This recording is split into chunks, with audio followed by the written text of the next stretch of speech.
मन को स्वस्थ रखने के, एकाग्र करने के 8 प्रकार के योग हैं। कौन कौन से? ये योग प्राणायाम वाले नहीं हैं।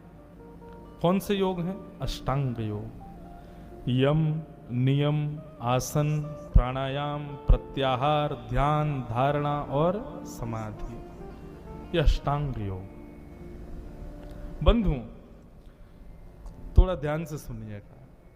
मैं अपनी कथा में कहा करता हूं, जितना गुरु बुद्धि से मुझे प्राप्त है, कि इन अष्टांग योगों के विषय में प्रवचन करके जाना कि 5 आसन ऐसे हैं अष्टांग योग के जो आपको करने हैं। 3 आपको अपने आप मिल जाएंगे, आपको केवल 5 करने। सबसे पहला यम, सबसे पहला है यम। यम किसे कहते हैं? आपकी जो इच्छा प्रकट हो, जैसे ही इच्छा प्रकट हो, उस इच्छा को पूरा ना करके उस इच्छा से विपरीत वस्तु अपने मन को देना, ये यम है। जैसे कि चॉकलेट खाने की इच्छा हो रही है, बहुत मन हो रहा है, चॉकलेट चाहिए, तो क्या करो बंधुओं? मन को नहीं चाहिए, मन को चाहिए चॉकलेट, जीव को नहीं चाहिए। यह बात ध्यान रखिएगा। चॉकलेट की इच्छा प्रकट हुई तो आपने कुछ अन्यत्र वस्तु पा करके अपनी जीव को शांत किया। बहुत सावधानी से सुनो। मतलब यम किसे कहते हैं? मन की जो इच्छा हो, उस इच्छा से विपरीत वस्तु मन को प्रदान करके अपने मन को अब मान लीजिए आपकी कोल्ड ड्रिंक पीने की इच्छा हो रही है, कुछ कोल्ड ड्रिंक जैसा पीना है। कोल्ड ड्रिंक घर में है भी, फ्रिज में रखी है, लेकिन आप जबरदस्ती क्या करो? नींबू लेके जाओ, पानी में निचोड़ो, नींबू पानी पियो, कोल्ड ड्रिंक नहीं पीनी है। विपरीत वस्तु मन को देना एक प्रकार से मन को यह इंडिकेट करता है कि यह व्यक्ति मेरे वश में नहीं है। मैं इच्छा कुछ कर रहा हूं, यह दे कुछ और रहा है मुझको। इसको कहते हैं यम। हमारे पूज्य पिताजी कथा में गाते हैं, देखना इंद्रियों के न घोड़े भगे, उनमें हरदम जो संयम के कोड़े पड़े, अपने रथ को सुमार्ग लगाते चलो, कृष्ण गोविंद गोपाल गाते चलो। यम करो पर भजन के साथ करो। अपनी इंद्रियों को विपरीत वस्तु देना। मन हो रहा है बर्गर खाना है, लेकिन घर में बने करेला, जबरदस्ती करेला ही खाओ। मुंह कड़वा करो करेला खा करके, इससे मन को ये मैसेज पहुंचेगा कि ये व्यक्ति मेरे वश में नहीं है। संयम, अपनी इंद्रियों पर संयम करना। जबरदस्ती उसको कहना तेरी इच्छा नहीं होनी चाहिए, तू मेरी है, मैं जो चाहूंगा वो तू खाएगी, ये संयम। इसी को कहते हैं यम। अष्टांग योग का पहला योग यम। दूसरा बंधुओं, यम को और पुष्ट करने के लिए क्या है? नियम। व्यक्ति के, हर व्यक्ति के जीवन में एक नियम होना चाहिए। आप सबसे प्रार्थना, कोई भी एक नियम बनाइए, बनाइए जरूर, और सद नियम। उस नियम के रूप में यह नहीं होना चाहिए कि सुबह रोज चाय पिए बेड पे ही, ठीक है पियो, पर एक सद नियम भी बनाओ। और वो सद नियम क्या हो? कुछ भी हो। जैसे राम जी का नियम क्या है? प्रातःकाल उठ के रघुनाथा, मात पिता गुरु ना वही माथा। किसी ने मुझसे प्रश्न किया, महाराज जी तो राम जी जब 14 वर्ष वन में थे तब क्या करते थे? भाई, हमारे हिंदू वैदिक सनातन धर्म में शरीर की उपस्थिति को विशेष नहीं मानते, मन की उपस्थिति को विशेष मानते हैं। राम जी वहां भी कुटिया में रोज सुबह उठते हैं, नेत्र बंद करके कौशल्या जी, सुमित्रा जी, कैकेयी मैया का स्मरण करके प्रणाम करते हैं, दशरथ जी का स्मरण करके प्रणाम करते हैं, वशिष्ठ जी का स्मरण करके प्रणाम करते हैं। इसी प्रकार से प्रणाम करते हैं।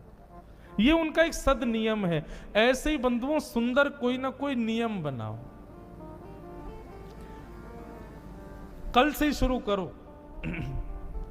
मैं भोजन नाश्ता तब तक नहीं करूंगा जब तक ये नहीं कर लूंगा। एक नियम बनाओ, वो नियम आपके यम में सहायक बनेगा। तो पहला अष्टांग योग यम, दूसरा नियम, तीसरा प्राणायाम।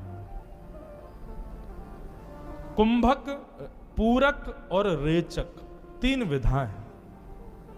एक श्वास नली को बंद करो, एक श्वास नली को खोल के उससे श्वास भीतर लो, लेकिन जब श्वास भीतर लो तब भगवान का नाम उच्चारण करो। श्री कृष्ण गोविंद हरे मुरारे, हे नाथ नारायण वासुदेव।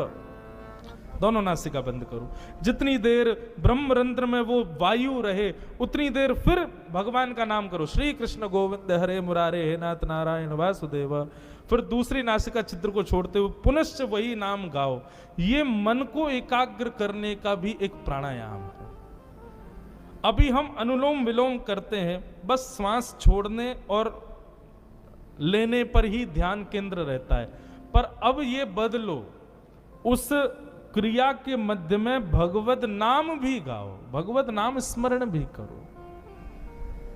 जब लग रहा हो, मन नहीं लग रहा, पढ़ाई में नहीं लग रहा, काम में नहीं लग रहा, किसी चीज में नहीं लग रहा, हमारी कही एक बात, बहुत देर तक नहीं करना, 3-4 बार कर लो। लेकिन कैसे?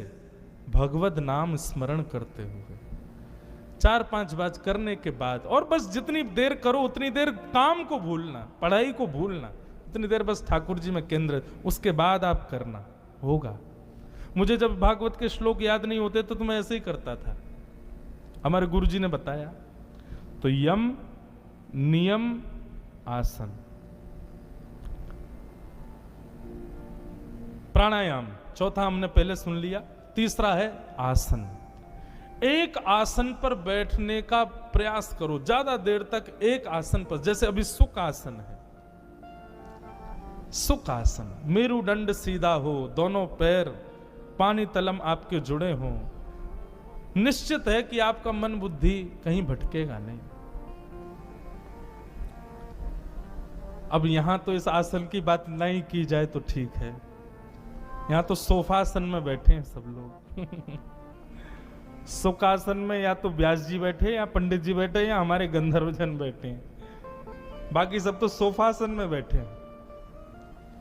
और कई लोग तो सोफासन में बैठते हैं, मुझे दिख जाते हैं दूर से ही, और फिर पीछे वाले उनको संभालते हैं, महाराज संभालो, हाँ संभालो, दोनों हाथ लगे हैं।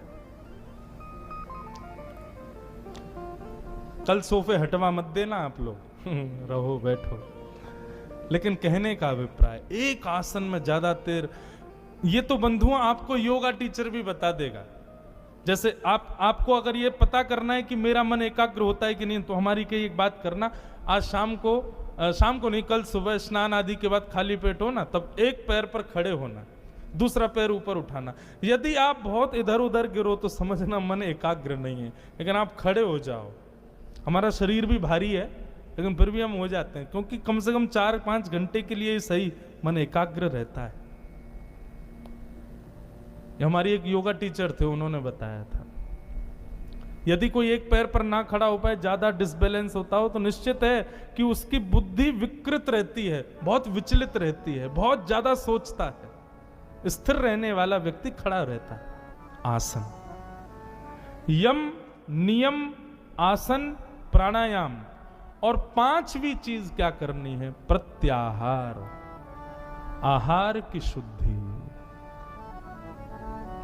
आहार, शुद्ध आहार। वैष्णव रीति से तो शुद्ध आहार वही है जो ठाकुर जी को भोग लगा के पाया जाए, ठाकुर जी को भोग लगा करके उसका सेवन किया जाए। मेरा ऐसा मानना है, यम, नियम, आसन, प्राणायाम, प्रत्याहार, इन 5 को जो कर लेगा, 3 उसको करने नहीं पड़ेंगे, फिर वो सहज होने लगेंगे। 3 क्या हैं बचे हुए आसन? ध्यान, धारणा और समाधि। निश्चित है यदि इन 5 में आप परिपक्व नहीं हो, आप ध्यान नहीं लगा पाओगे। आंख बंद करके माला जपने बैठोगे तो ठाकुर जी नहीं दिखेंगे, फिल्म के हीरो हीरोइन ही दिखेंगे आपको। संसार की अप्सराएं दिखेंगी, संसार की वस्तुएं दिखेंगी, संसार के भौतिक वस्तु दिखेंगी बार बार। नहीं विश्वास होता तो करके देख लो। आंख बंद करके बहुत देर तक बैठने पर कोई एक स्थिर स्थिति में रहो तो निश्चित है कि पंच भाव में आप स्थिर हो। ध्यान।